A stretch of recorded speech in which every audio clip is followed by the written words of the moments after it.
Good Sunday morning, y'all. Well, today we're going to play a mega Loteria. We typically play crosswords on Sundays, but this is kind of like a crossword, and I've not played it in a while, so I picked one up, got to get number 19, and I got this from a Texaco station, and it is story time. So sit back and relax, and while I scratch off this ticket, I'm going to tell you the story that I was supposed to tell you a while back about the boss who stole over $100,000 at Six Flags. So let's get started. All right, well, the year was 1999. We were all worried about Y2K that year. We were still renting videos at Blockbuster, and do you remember that we had to rewind our VHS tapes before you returned them or you get that fee? We were still saving files to floppy disk, and we had to use dial-up to connect to the internet. Crazy times. Well, 1999 was the last year that I'd worked at Six Flags as cash control supervisor, and then I went to go work for the Horse magazine as their web designer and assistant editor. Well, during that time, this was the spring of 1999, there were approximately 400 to 500 till bags in the park per shift, and a till bag was just the cashier's bag of money, credit card receipts, checks, and their cash registers tape, which would record all the transactions for their shift. So we'd run 400 to 500 bags per shift twice a day, so about 800 to 1,000 bags that we would have to count the money in the bags and also balance each account to make sure it was zero. And we would run about $1 million in cash every day that we would run through and we'd count. And just a lot of cash going through that department. Well, internal security had thought that the food department was stealing money. Some of the cashiers were stealing money. And as long as the till was not more or under $10, we didn't care. We would always balance it out to zero because we assumed they either were shortchanged or they got extra money back from the customer. And so you had some cashiers that were stealing $5 out of the register because they knew nobody would ever find out. But they were assuming that they were doing a lot more, so they did a private audit and they would count the money, they give it to the cashier, and then they would escort them after their shift to our department where we would count it again to make sure everything balanced and everything was at zero. And they caught a few people that way and they kind of got it under control. They did it for several months. Well, a few months went on, and my boss, who actually hired me and helped me answer he explained to me how to pass the integrity test to get the job. That should have been a red flag right there.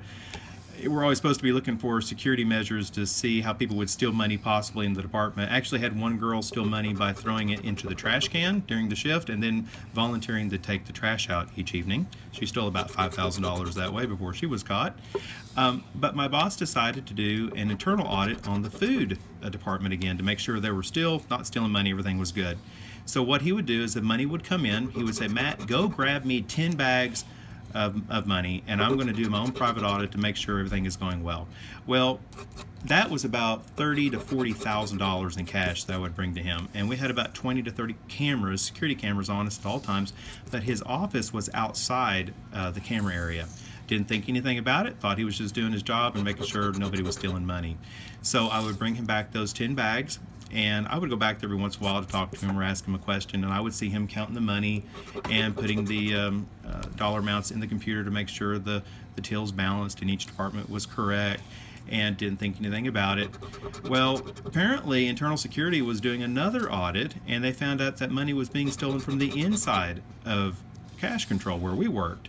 Didn't know anything about it, and so they secretly put a camera in the offices, back offices, and come to find out that my boss, whom we'll call Sam, what he was doing was, say the funnel cake stand made $4,000 in cash that day. And so what he would do is that he would count, yeah, they got 4,000, they had 4,000 on the cash register tape, and then what he would do is that he would take $100 and he would show that they only made $3,900, so it would balance out to zero, and then he would shred the cash register tape, which we did shred them every day because, as you can imagine, a lot of paperwork, not a whole lot of computer transmitting at that time, so a lot of it was just hand entry, and so we'd shred all that because there was just too much paperwork to keep up with. So he was stealing about $100 out of each till at 10 bags, which is over $1,000 a day. They estimate he did that for several months, and that he stole over $100,000 from the foods department. Now, that was crazy. They actually took him away in handcuffs. They arrested him. But I'll tell you what's kind of interesting.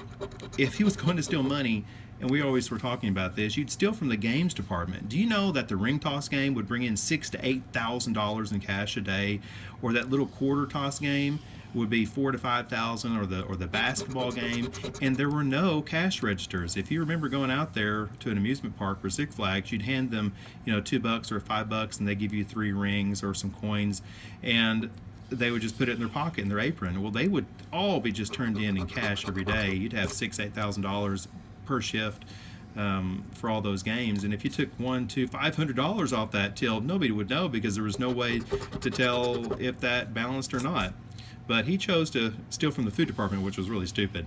But they caught him, and I should have known as well, because for a short while there, he bought a brand new Mustang, he bought a brand new house, he even bought a bar in another city. And then one day we went out for lunch, and he had bought season tickets to the Rangers game. And I was like going, Sam, how are you making all that money? How can you buy all this stuff?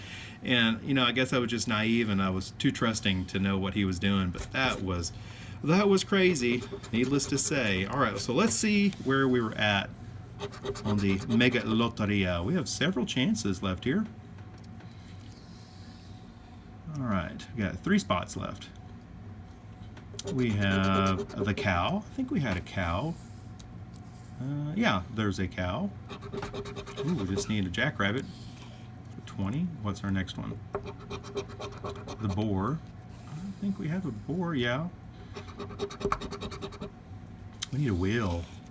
All right, last one is the saddle. No, we're not going to get it. We have a saddle up there, but, well, guys, it looks like no winner today, but I hope you enjoyed the story. Y'all have a great and lucky rest of your Sunday, and we'll talk to you later.